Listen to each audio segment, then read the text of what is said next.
Eh bien, bonjour à tous. Je m'appelle Hilaire Courtois. Je sors d'un bac STI 2D dans lequel j'ai pu apprendre quelques logiciels comme SolidWorks. Ce qui m'a donné envie de venir à Strat pour essayer le physique et le numérique, qui sont des domaines que j'apprécie énormément. Entre autres le physique, car depuis tout petit, j'aime beaucoup bricoler. Concernant mes stages que j'ai pu faire au cours de mes années de lycée ainsi que d'études, un entre autres m'a beaucoup marqué, celui chez Steel & Design en modelage physique, qui m'a beaucoup apporté et que j'ai beaucoup apprécié faire. Je m'apprête bientôt à faire un stage chez Estech d'une durée de 6 mois en modelage numérique qui va, je pense, beaucoup m'apporter. Car malheureusement l'année dernière, à cause de la crise sanitaire, je n'ai pas pu en faire. Donc je vais vous parler de mes projets de diplôme. Donc pour commencer, je parlerai de mon mémoire, puis de ma maquette physique et je finirai par ma maquette numérique qui se terminera par une animation 3D. Donc pour commencer le mémoire, j'ai voulu parler d'un sujet qui m'a touché quand j'étais plus jeune. Étant adolescent et à la campagne, je rencontrais des problèmes de mobilité, ce qui peut pousser les jeunes de manière globale à se sentir enfermés et de manquer de socialisation. Donc dans un premier temps, j'ai voulu parler de ce qu'était la campagne, le milieu rural, en le comparant souvent avec la ville. Dans un second temps, j'ai parlé de l'adolescent et de la solitude ainsi que des périodes compliquées qu'il peut rencontrer justement au cours de son adolescence sans moyen de mobilité. Et en troisième partie, je parle donc de la chose la plus importante, c'est la mobilité et le scooter en particulier, car étant adolescent, on n'a pas un grand nombre de choix avant donc d'avoir le permis voiture, avant d'être majeur. Concernant ma maquette physique, donc je suis parti sur une planche de sketch par un de mes profs de sketch qui s'appelle Stéphane Baucher, qui m'a directement plu. J'ai beaucoup apprécié les volumes, les formes de cet avion. J'ai décidé donc de la réaliser en maquette physique. Donc pour commencer, j'ai réalisé une maquette de principe en mousse verte, donc à petite échelle, me permettant de définir le plan de construction ainsi que de me familiariser avec les volumes et les formes de cet avion. Voici mon plan de construction. Donc je vais commencer par un corps central sur lequel viennent se fixer les grosses parties d'ailes ainsi que les ailettes et par-dessus une prise d'air comme nous pouvons le retrouver sur les sketchs. Donc j'ai commencé par découper dans de la mousse polyuréthane le corps de l'avion avec donc une symétrie utilisée en utilisant un compas et des cercles. J'ai ensuite découpé les ailes dans des blocs de mousse symétriques et suite à ça j'ai pu assembler toutes les pièces avec des goujons donc ensemble pour ensuite me rendre compte des proportions de l'avion si elles collaient. Donc je trouvais que c'était encore très gros, ce qui est normal puisque je n'avais pas encore commencé vraiment à poncer les blocs de mousse. J'ai donc commencé à dégrossir de plus en plus donc, les ailes ainsi que les ailettes, donc, en utilisant des outils comme des râpes ou du papier de verre. Ensuite, j'ai placé dans un étau le corps de l'avion qui m'a permis donc, de creuser cette partie du bec de l'avion, pareil en utilisant du papier de verre ainsi que des râpes. J'ai donc pu trouver mon volume. Ensuite, j'ai commencé à placer un bloc de mousse en polyuréthane sur le corps de l'avion pour faire cette prise d'air qui sera ajoutée au fur et à mesure du temps avec de la pâte époxy, donc qui est un mélange de pâte qui durcit au bout d'un certain temps. Donc j'ai pu ensuite réanalyser les volumes et je trouvais que les ailes étaient encore beaucoup trop larges et que mon avion ne correspondait pas encore vraiment au sketch. C'est pourquoi, donc, comme vous pouvez le voir ici, l'aile fait un angle que je n'appréciais pas vraiment, contrairement au sketch.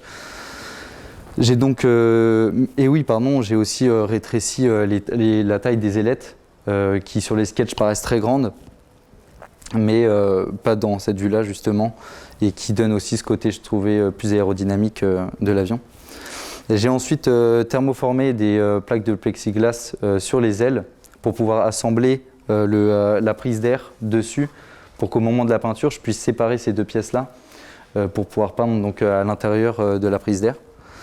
J'ai ensuite ajouté de la pâte époxy entre les deux. J'ai ensuite réanalysé les proportions et je trouvais que ça commençait de plus en plus à coller, sachant que j'ai essayé par la suite de coller sur tous les sketchs de la planche, entre autres la vue de devant pour laquelle j'ai repris donc le bec de l'avion, histoire qu'il soit plus fin et qu'il corresponde plus en vue de 3/4 avant et en vue d'avant.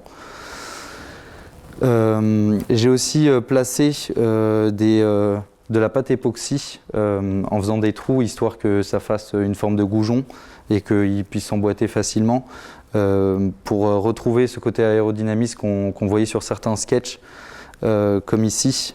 On voyait 3 bosses que j'ai voulu reproduire, que je trouvais très sympa en vue de côté, une partie dont je suis assez fier. J'ai ensuite revu la vue du top, je trouvais que mon arrière était beaucoup trop long. C'est pourquoi j'ai décidé de couper toute la partie arrière pour retrouver justement cette vue orthographique que j'aimais bien et qui fait que le sketch correspond mieux. Et cette partie-là m'a fait justement retrouver un arrière plus aérodynamique et plus joli à voir. J'ai aussi réalisé sur Alias des modèles 3D pour les moteurs. Donc j'ai vu avec mon professeur de sketch, donc le designer, s'il était d'accord, et il m'a dit que c'était une bonne idée, que ça rajoute du détail. Donc j'ai réalisé sur Alias. J'ai ensuite vérifié tous les jeux que j'avais sur l'avion pour qu'ils soient constants. Et j'ai aussi anticipé le passage de l'après et de la peinture pour l'assemblage des pièces. Voici quelques vues d'ensemble avec les moteurs qui étaient des moteurs test au départ en impression 3D. Et après une couche d'après aussi. J'ai ensuite réapprêté mes dernières couches, puis j'ai passé du ponçage à l'eau, donc en allant du grain de 240 au 800 à l'eau. Et par rapport à la peinture, j'ai commencé par une couche noire sur lesquelles je suis venu placer un tape sur les bordures, puis une peinture grise qui sera ensuite vernie.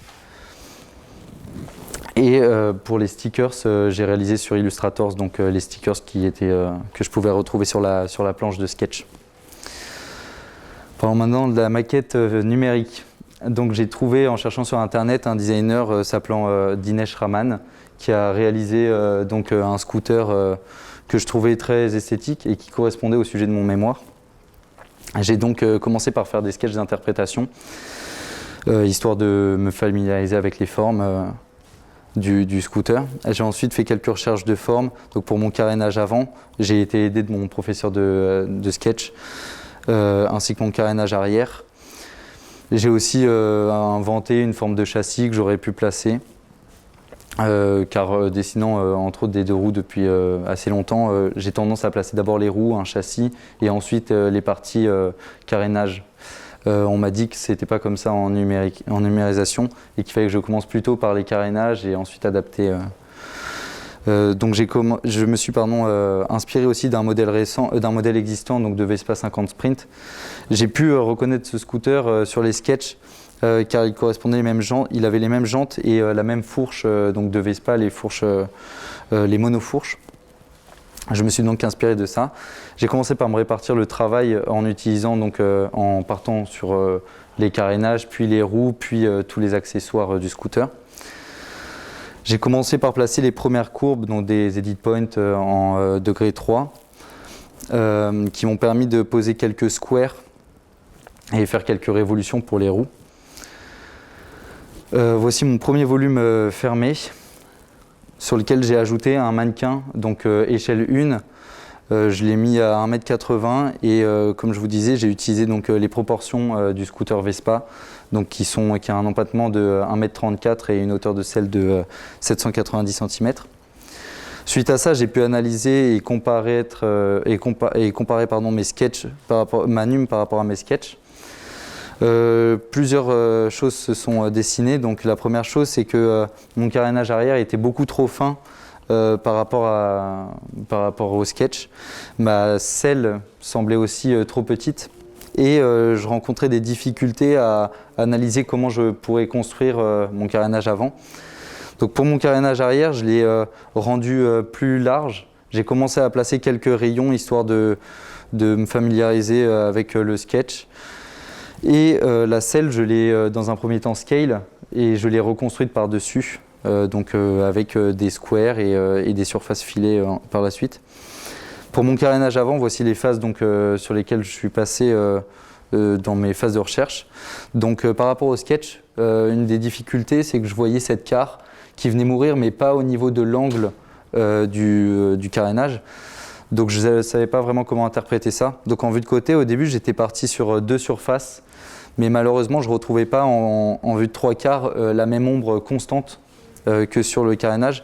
J'ai donc décidé finalement de faire simplement une surface galbée simple sur laquelle j'ai trimé la surface. Je trouve ça beaucoup plus cohérent et ressemblant au sketch. Voici donc pour toute la partie avant de mon scooter l'avancement. On peut voir donc la visière qui a été réalisée, cette vue de devant que j'avais donc sur mes sketchs. Ainsi que donc le carénage avec un filet qui vient mourir, comme on peut le voir sur le sketch. Et mon garde-boue avant qui a été conçu à partir de réels garde-boue. J'ai pu voir que sur les réels garde-boue, il y avait souvent une bavette, en fait, une petite bavette simple derrière la roue, donc que j'ai réalisé, qu'on ne voit pas sur le sketch, mais que j'ai quand même préféré réaliser, histoire de rendre la numérisation réaliste. Ensuite, j'ai réalisé les roues de Vespa 50 Sprint. Donc, j'ai trouvé sur internet les codes précis des jantes, ainsi que des pneus. J'ai ensuite réalisé aussi la boîte à gants, donc en partant des sketchs de 3/4 arrière. J'ai fait des séparations de pièces, donc en faisant des projections de courbes, puis des drafts à la normale, puis en plaçant des filets. J'ai affiné au niveau du passage de jambes pour que le mannequin ait plus de place au niveau des pieds, car ses pieds au début sortaient légèrement. J'ai ensuite réalisé le plancher, donc cette surface qui vient mourir à l'intérieur du carénage avant. Et voici quelques petits détails comme les séparations de pièces que l'on peut retrouver sur les sketchs, ainsi que les étriers de frein, les disques de frein et la fourche. Je n'ai pas réalisé moi-même les écrous, je les ai importés. D'autres détails comme le feu arrière, la séparation de pièces, le liseré qui a été une partie scale dans un premier temps puis reconstruite par-dessus. J'ai ensuite réalisé aussi l'ailette qui était une partie assez sombre que je n'arrivais pas trop à distinguer sur les sketchs. J'ai aussi réalisé les durites de frein, donc tout simplement avec une curve et un tubular offset. J'ai fait les commodos de frein et un écran comme on pouvait le voir sur les sketchs de 3/4 arrière. Voici quelques vues orthographiques de la numérisation terminée. Et voici une vue de 3/4 avant et de 3/4 arrière. Quelques rendus V-Red, donc j'ai choisi un blanc comme était présent sur les sketchs, avec un écran réalisé sur Illustrator, ainsi que tous les logos de démarrage, de starter, de clignotants qui ont été refaits. J'ai aussi placé donc les stickers sur le variateur et sur les autres pièces. J'ai fait une version rouge pour mon poster. Donc je trouvais que ça correspondait bien avec l'image Vespa. Et voilà, je vais vous montrer maintenant mon animation.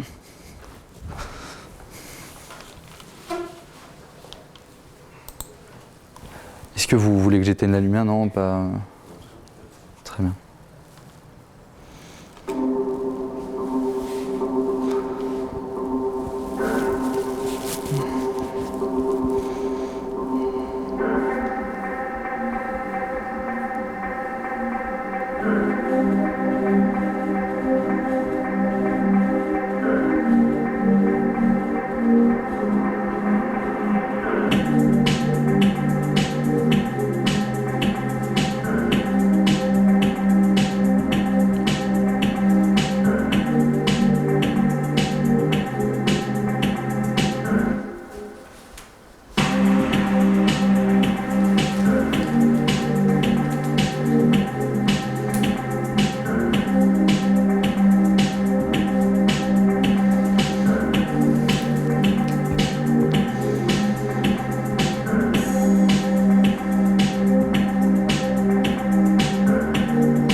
Voilà, je vous remercie de votre écoute, de votre attention. Merci. Merci à toi.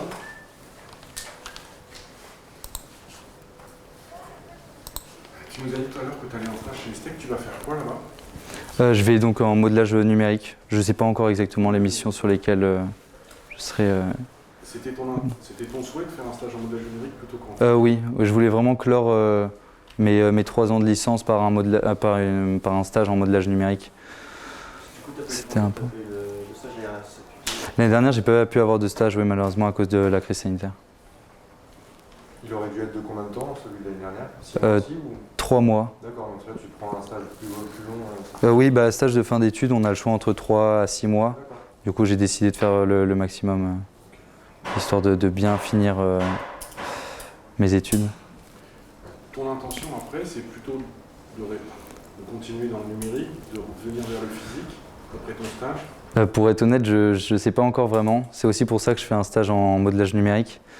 Le travail physique m'a toujours plu, mais je sais que le travail numérique me plaît aussi beaucoup. Et je pense que Estec justement va me permettre de déterminer mon orientation en fait. Donc c'est pour ça que j'ai hâte et je pense que ça va être très bien.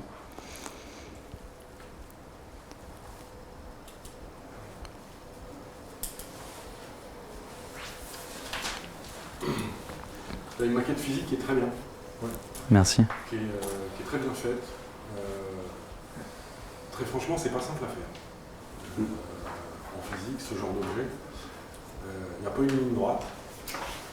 Ça va pas être souvent qu'on verra des maquettes physiques où il n'y a pas vraiment de point d'appui. Merci. Donc c'est bien, il y a une bonne recherche, il y a beaucoup de questions. Tu t'es beaucoup interrogé sur cet objet.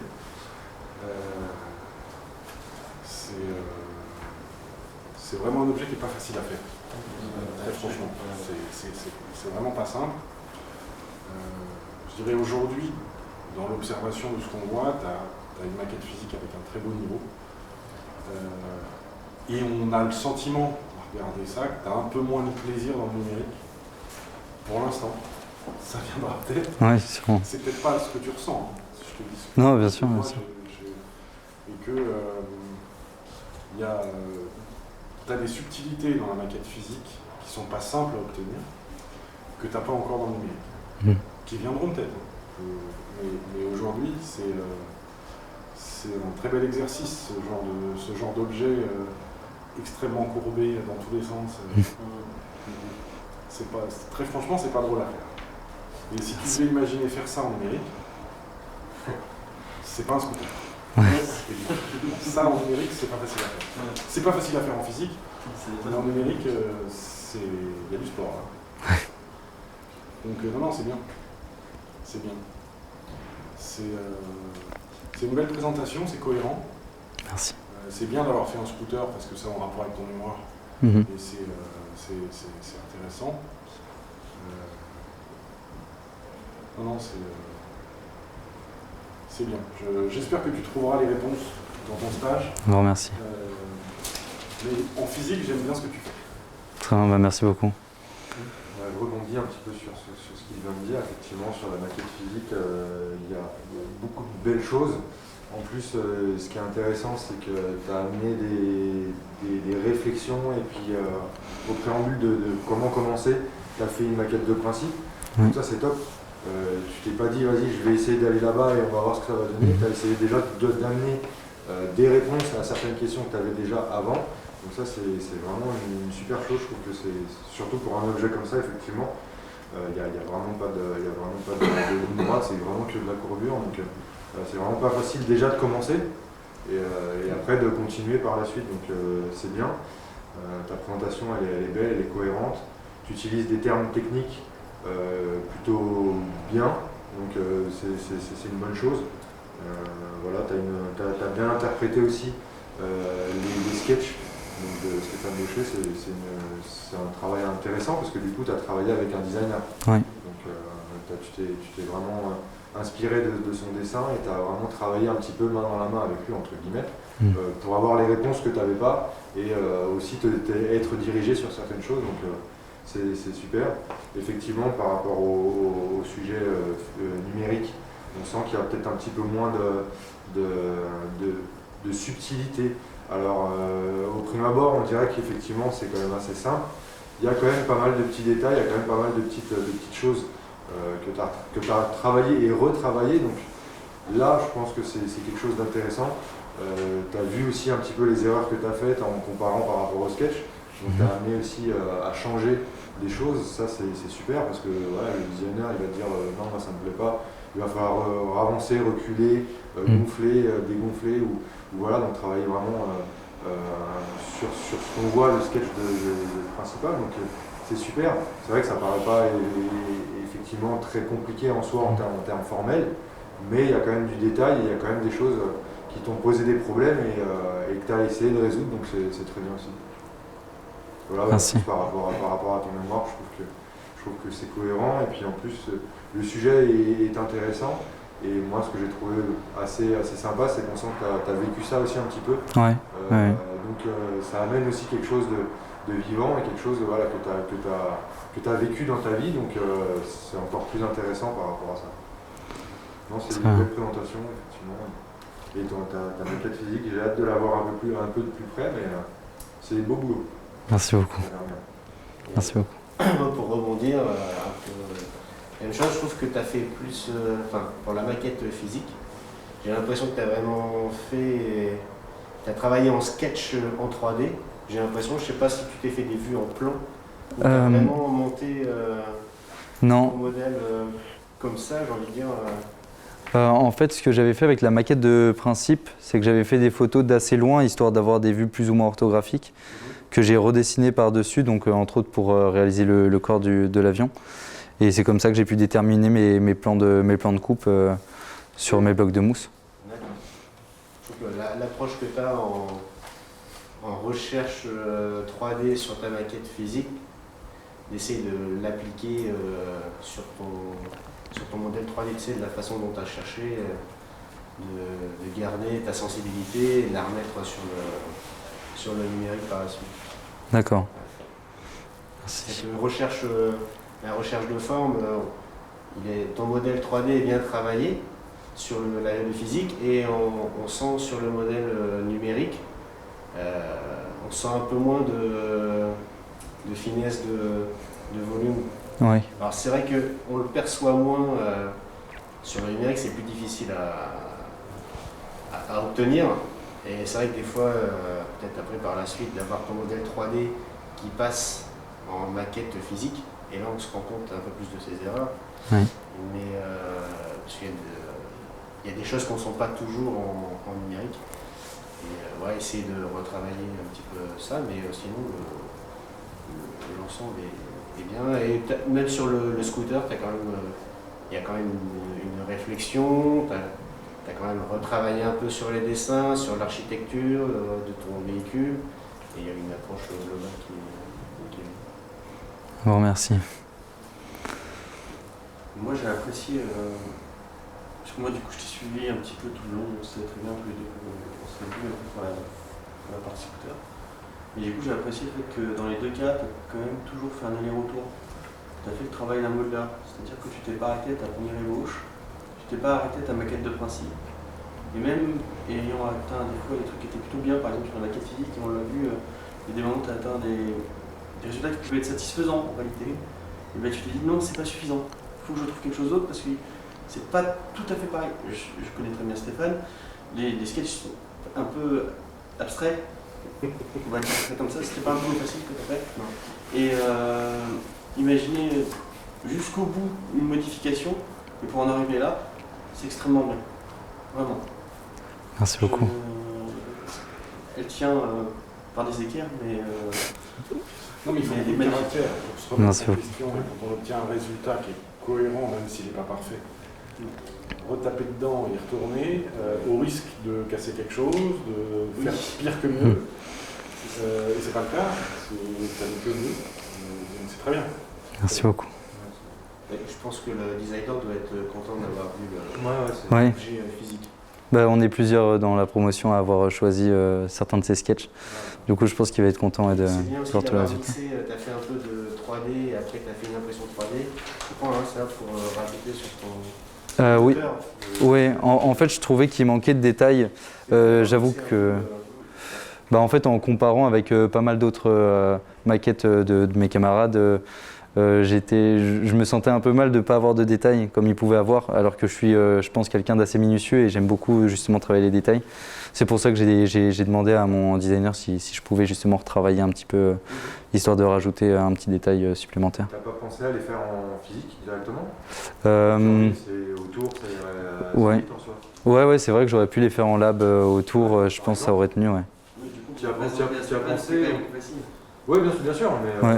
est-ce que tu y as pensé ou tout de suite tu t'es dit, vas-y, je vais essayer de le faire en numérique et en impression? Je pense, enfin, j'y ai pensé effectivement, et je pense même l'avoir fait en utilisant des blocs de bois au début pour voir les dimensions, entre autres le diamètre, voilà. Mais je pense que j'avais directement l'idée de le faire en 3D. Ok, non, c'est bien. Juste une petite sur les TEP, la TEP ça s'écrit pas comme ça. Ouais, on m'a dit tout à l'heure, TAPE, on m'a dit. Ouais. Et tu parles beaucoup de scale, mais en fait c'est une nouveauté-ci en fait. Oui. Voilà, c'est juste. On parle beaucoup de termes, du nom des outils sur les logiciels. Ouais. Ils ont des noms français, c'est voilà. Ouais, c'est. C'est pas mal, mais enfin voilà, pour des gens, nous, je pense qu'on connaît tous. Il y aurait pu y avoir des gens qui ne connaissaient pas. Un scale, ça leur parlerait pas. Ouais. Il faut essayer aussi des fois d'utiliser les mots simples pour décrire des choses, mais voilà, c'est juste un petit point comme ça. D'accord. C'est vraiment très très bien. Merci. C'est du bon boulot. C'est du bon boulot, effectivement. Merci beaucoup. Merci à toi. Merci. Un grand merci, je vous souhaite une bonne journée. Je vais peut-être fermer les... merci beaucoup.